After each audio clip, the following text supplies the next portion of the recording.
여성들이 유흥업소에서 일하는 사례가 생각보다 많다는 점은 통계적으로도 확인할 수 있습니다. 한국 사회에서 매력적이고 학벌도 좋은 여성들 중에서도 연애 횟수가 적고 기간이 짧은 경우를 자주 목격합니다. 이들을 상담하거나 대화하다 보면 약 4명 중 1명꼴로 유흥업 경험이 있는 경우가 있다는 것이 밝혀졌습니다. 이는 개인적인 추측이 아니라 다수의 사례를 기반으로 도출한 데이터입니다. 한국 남성들이 결혼할 수 있는 여성을 만날 확률을 분석하면 더욱 충격적입니다. 통계적으로 결혼 가능한 여성들 중 약 30%는 이미 애인이나 결혼 상태에 있습니다. 또 다른 10%는 정신적, 심리적 문제로 인해 결혼이 어려운 경우입니다. 나머지 30%는 과거에 유흥업소에서 일한 경험이 있는 여성들입니다. 결국 남성들이 결혼을 고려할 수 있는 여성은 전체 중 20%에 불과하다는 결론에 도달합니다. 유흥업소에 종사한 경험이 있는 여성들이 왜 쉽게 이 일을 떠나지 못하는지 그 이유도 데이터를 통해 명확히 이해할 수 있습니다.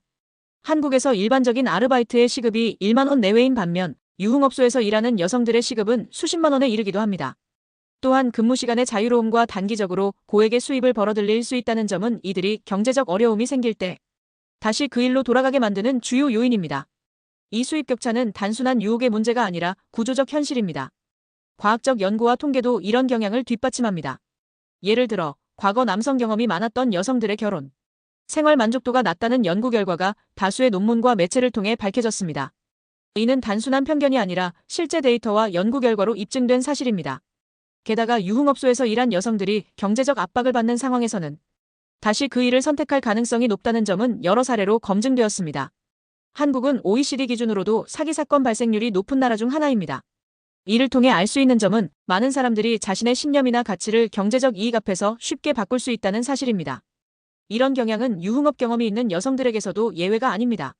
신념이 흔들릴 수 있는 상황에서는 과거로 돌아가는 선택이 반복될 가능성이 높습니다.